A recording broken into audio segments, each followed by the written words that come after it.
Narraciones extraordinarias por Edgar Allan Poe. El gato negro. No pretendo que el lector crea esta historia tan violenta como simple.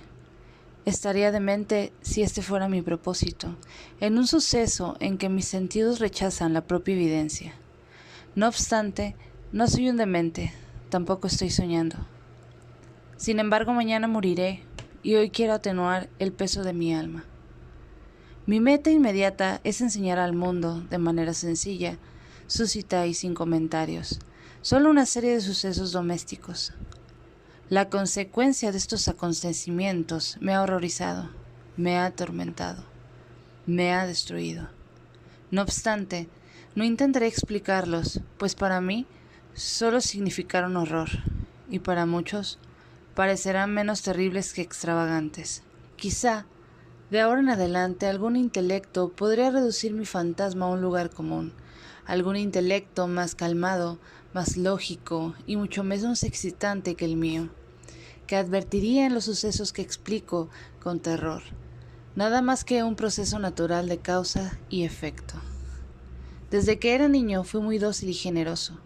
Mi corazón era tan sensible que en varias ocasiones mis compañeros se burlaron de mí. Como me agradaban mucho los animales, mis padres me regalaron varios, con los que pasaba la mayor parte del tiempo, y lo que más me colmaba la felicidad era darles de comer y acariciarlos.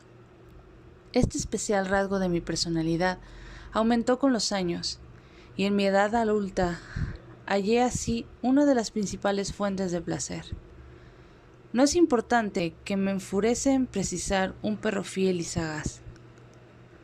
No es importante que me enfurece en precisar la naturaleza o la intensidad de la gratificación que conlleva el afecto de perro fiel y sagaz. Algo en el amor bondadoso y sacrificado de una bestia toca rotundamente el corazón de un individuo que ha tenido la oportunidad de probar la falsa amistad y la vulnerable fidelidad del hombre. Me matrimonié a temprana edad y tuve la fortuna de que mi esposa compartiera mis aficiones. Conocedora de mi particular gusto por los animales caseros, no perdí ocasión de obsequiarme los más agradables.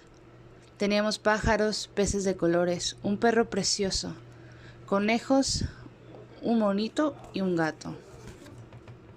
Este último era enorme y de gran hermosura, totalmente negro y astuto.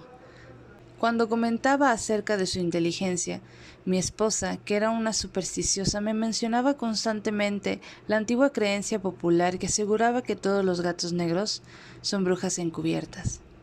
Es verdad que mi esposa no lo decía en serio y únicamente lo citó porque me viene a la memoria. Pluto, ese nombre le asignamos al gato.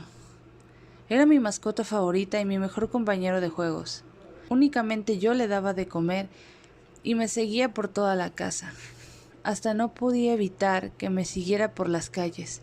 Nuestra amistad duró varios años, durante los cuales mi carácter, por acción del demonio, me da vergüenza confesarlo, tuvo un radical cambio negativo. Cada día me mostraba más malhumorado, más irritable, más indiferente a los sentimientos de los otros. Empecé a usar un lenguaje inadecuado para dirigirme a mi mujer. Me atreví incluso a maltratarla. Lógicamente, mis mascotas también notaron esta variación en mi actitud. No solo los desatendía, sino que los maltrataba. No obstante, con Pluto tuve el justo control para no maltratarlo, aunque no tenía ninguna compasión en maltratar a los conejos, al mono, incluso al perro, cuando se acercaban por accidente o por afecto. Pero la enfermedad crecía dentro de mí. ¿Qué enfermedad es comparable al alcohol? Finalmente, hasta Pluto, que ya estaba envejeciendo y se mostraba un poco irritable, empezó a sufrir mi mal humor. Cierta noche, cuando regresé alcoholizado a mi hogar, luego de uno de mis paseos por la ciudad, tuve la sensación de que el gato me rehuía. Lo cogí y, amedrentado por mi violencia, me mordió en la mano. Enseguida se apoderó de mí una furia del demonio. Ya no me reconocía. Mi alma apareció de repente, alejándose de mi cuerpo, y una violencia endemoníaca alimentada por la ginebra hizo vibrar todas las fibras de mi cuerpo. Extraje del bolsillo una navaja y, agarrando al gato por el cuello, le extirpé un ojo. Me da vergüenza, Me abrazo, me estremezco al describir esta pavorosa brutalidad.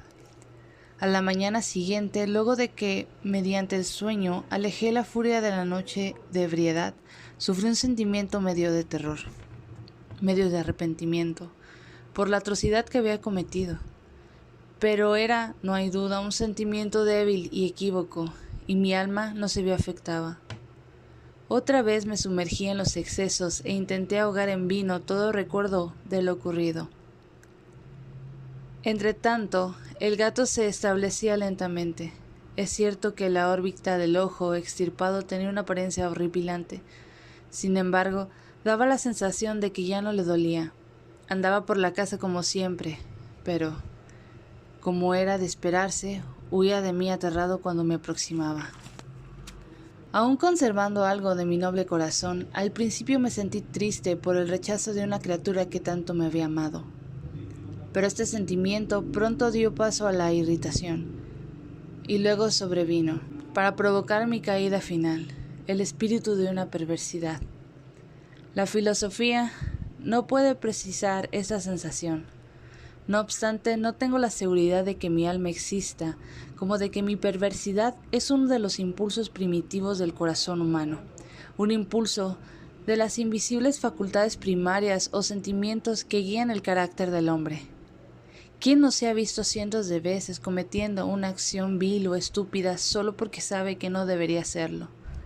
¿No tenemos una inclinación permanente contradictoria con nuestro juicio o violar la ley por solo el hecho de entenderla como tal? Quiero decir que este espíritu de perversidad contribuyó a mi caída final. Fue este afán misterioso del alma de ultrajarse a ella misma, de causar violencia a su propia naturaleza, a hacer el mal por el mal mismo, lo que me llevó a proseguir y finalmente concluir el daño que había impuesto al inocente animal.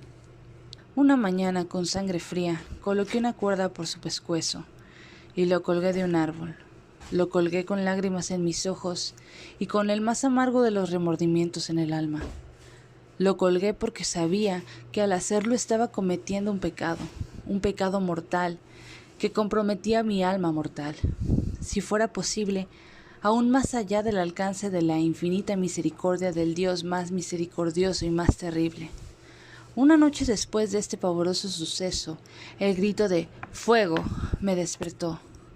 Las cortinas de mi cama habían sido abrasadas por la lumbre. Todo mi hogar estaba ardiendo. Con enorme dificultad, mi mujer, un sirviente y yo huimos del siniestro. La destrucción fue total. Toda mi riqueza terrenal se consumió y desde entonces me resigné a la desesperación. No quiero caer en la debilidad de establecer una secuencia de causa y efecto entre el desastre y la atrocidad.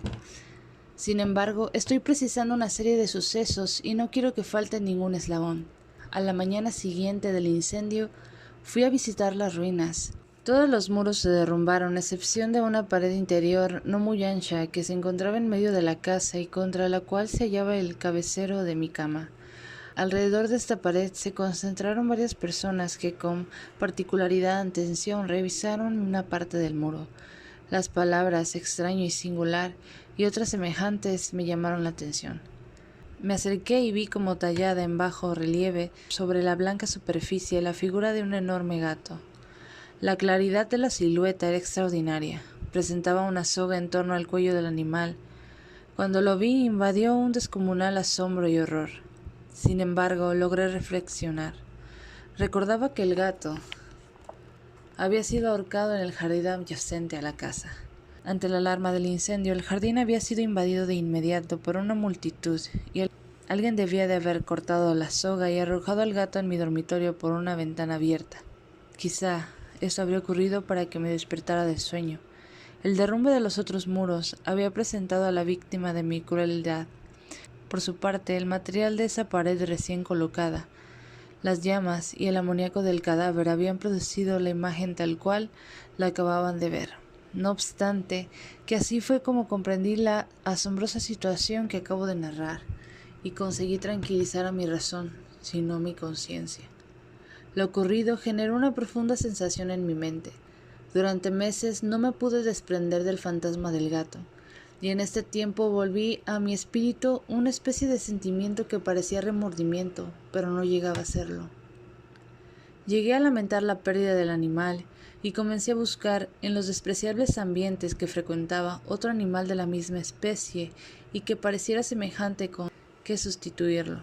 Una noche, cuando me encontraba un poco ebrio en una lúgubre taberna, llamó mi atención, de pronto, un diminuto objeto negro que descansaba encima de uno de los enormes barriles de ginebra o ron que conformaban la principal decoración de este sitio. Durante varios minutos había estado observando fijamente la parte superior de ese barril, y lo que me causó admiración fue el hecho de que no había percibido de inmediato el objeto que allí se hallaba. Me acerqué y lo toqué con la mano. Era un gato negro, muy grande, tanto como Pluto, y se le parecía en todo, salvo en una característica. Pluto no tenía un solo pelo blanco. Sin embargo, este gato tenía una gran mancha blanca en forma indefinida que le cubría casi todo el pecho. Cuando lo toqué se paró muy rápido, ronroneó vigorosamente y se restregó contra mi mano. Parecía feliz con la deferencia que le estaban dando. Por tanto, esta era la criatura que buscaba. Inmediatamente ofrecí comprárselo al presunto dueño, pero este sujeto me dijo que nunca había visto a ese animal. Lo seguí acariciando, y cuando me dispuse a salir de la taberna, el gato se mostró que estaba dispuesto a acompañarme. Le permití que lo hiciera. Luego de dar varios pasos, me inclinaba un poco para acariciarlo. Cuando llegó a casa, se acomodó rápidamente y se convirtió en el favorito de mi mujer. Prontamente me di cuenta de que su cariño hacia en mí me molestaba. Desde hacía poco lo anterior se había convertido en la amargura del odio. Eludí al animal, pues el recuerdo de mi anterior crimen no me permitía abusar físicamente de él.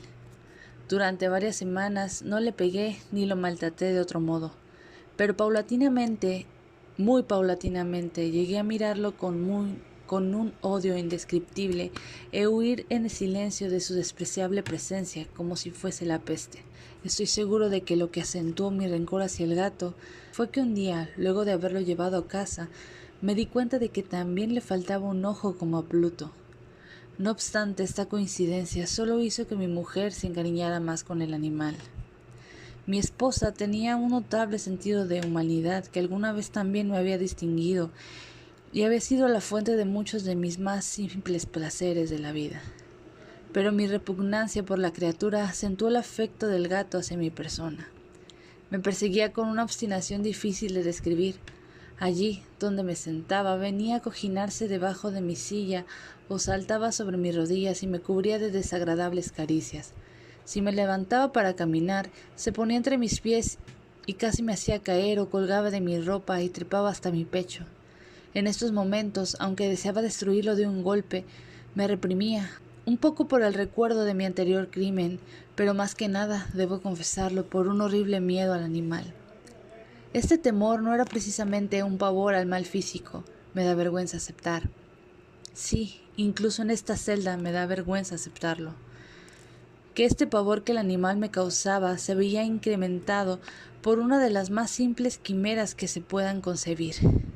Mi esposa me había llamado la atención más de una vez acerca de la característica de la marca del pelo blanco y que consistía la única diferencia entre este gato desconocido y el que yo había destruido. No obstante, poco a poco, tanto que era casi imperceptible y que por mucho tiempo mi razón luchó por rechazar por fantasiosa, comenzó a tomar una forma distinta.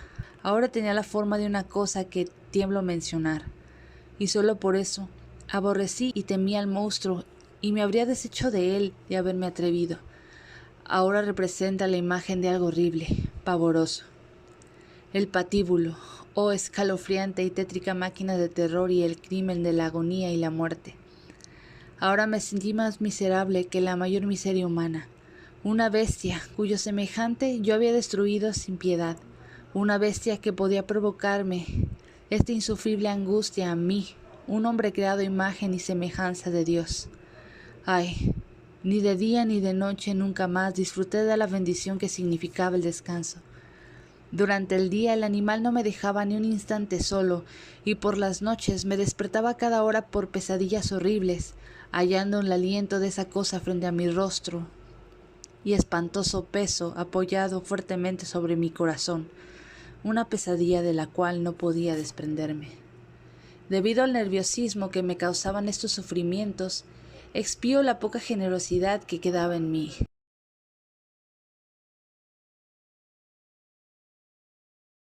Los tenebrosos pensamientos execrables y más tenebrosos pensamientos se convirtieron en mis exclusivos compañeros íntimos. La melancolía de mi temperamento se transformó en una repulsión a todas las cosas y a toda la humanidad. Y mi esposa fue quien más padeció mis imprevistos estallamientos de ira, constantes e incontrolables.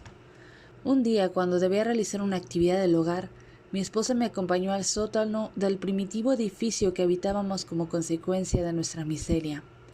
El animal me persiguió por las escaleras y casi me hizo caer de cabeza. Esto me enardeció hasta la demencia.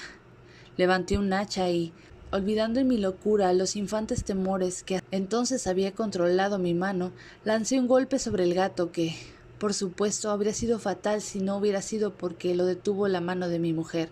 Cargado por su intervención de una rabia más que demoníaca, solté mi brazo y le clavé el hacha en la cabeza. Cayó muerto inmediatamente, sin despedir un solo gemido. Luego me dediqué con sangre fría a esconder el cuerpo. Estaba seguro de que no podía sacarlo de casa ni durante el día ni por la noche sin exponerme a que algún vecino se diera cuenta. Pensé en varios proyectos. Por un rato pensé en cortar el cuerpo en pequeños trozos y quemarlos. En otro momento, pensé en la posibilidad de cavar una tumba en el piso del sótano. Más tarde, consideré lanzar el cadáver al pozo del patio o meterlo en una caja como si fuera una mercancía en un embalaje y pedirle a algún porteador que lo retirara de la casa. Finalmente decidí empotrarla en la pared del sótano, como lo hacían los monjes de la Edad Media con sus víctimas. Uno de los muros del sótano se ajustaba totalmente a mis necesidades, pues había sido construido con materiales poco firmes y recubierto recientemente con un yeso de inferior calidad, que la humedad del ambiente no había permitido endurecer. Además, otro de estos muros era un saliente, producido por una falsa chimenea y hogar, que había sido rellenado para asemejarse al resto del sótano. Tenía la certeza de que podría remover los ladrillos de esa pared, emportar el cadáver y reconstruir el muro como antes, de tal manera que nadie podría descubrir algo extraño. Estas suposiciones eran apropiadas. Con una palanca retiré los ladrillos y emporté el cadáver en la pared. Lo sostuve en una postura mientras sin dificultad reconstruí toda la estructura hasta lograr la apariencia inicial. Con arena y cal preparé cuidadosamente un enlucido como el anterior, con el que cubrí los ladrillos. El muro no mostraba el menor indicio de haber sido modificado. Miré a mi alrededor con aire victorioso y me dije, por lo menos en esto mi trabajo no ha sido en vano. Mi próxima tarea era encontrar a ese gato que había generado tanta desdicha, ya que estaba decidido a matarlo. Si lo hubiera hallado en ese instante, no habría cabido ninguna duda de su destino, pero parecía que el marullento animal se había alarmado con la violencia de mi anterior furia y se negaba a presentarse ante mí en ese estado de ánimo. No es posible describir o imaginar el profundo y maravilloso alivio que me producía la ausencia de la detestable criatura. No apareció durante la noche, así que había dormido tranquila y profundamente, pese al homicidio que había cometido. Luego de 3 días, mi verdugo no aparecía. Entonces respiré como un hombre libre. El monstruo horrorizado se había marchado definitivamente del edificio. La culpa de mi siniestro acto no me perturbó mucho. Me hicieron algunas preguntas, pero pude contestarlas con facilidad, hasta que se puso en marcha una búsqueda. Sin embargo, lógicamente no se descubrió nada. Ya sentía que mi felicidad futura estaba asegurada. Al 4.º día del homicidio, repentinamente ingresaron al edificio elementos policíacos que realizaron otra vez una rigurosa inspección. No obstante, convencido de la seguridad del lugar que había escogido para ocultar el cadáver, no me sentí nervioso. Los oficiales me pidieron que los acompañara en la búsqueda. Revisaron todos los rincones de la casa.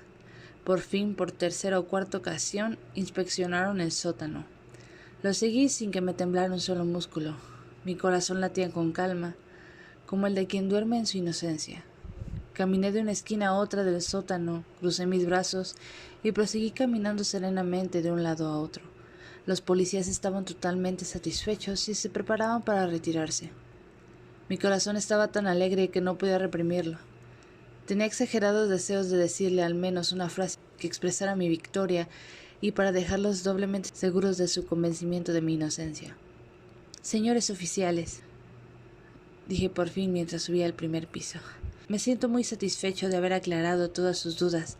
Les deseo felicidad y un poco más de cortesía. Adiós, señores, esta es una casa muy bien construida». En mi anhelo fervoroso de decir algo con naturalidad, casi no supe lo que estaba diciendo. Quiero decir que esta casa está extraordinariamente bien construida. Estos muros... ¿Ya se van los señores? Estos muros tienen una construcción muy firme. Entonces, con el gran enardecimiento de mis alardes, con un palo golpeé con energía el muro, precisamente donde habían portado el cadáver de mi amada esposa. Pero Dios me proteja y me libre de las garras del demonio.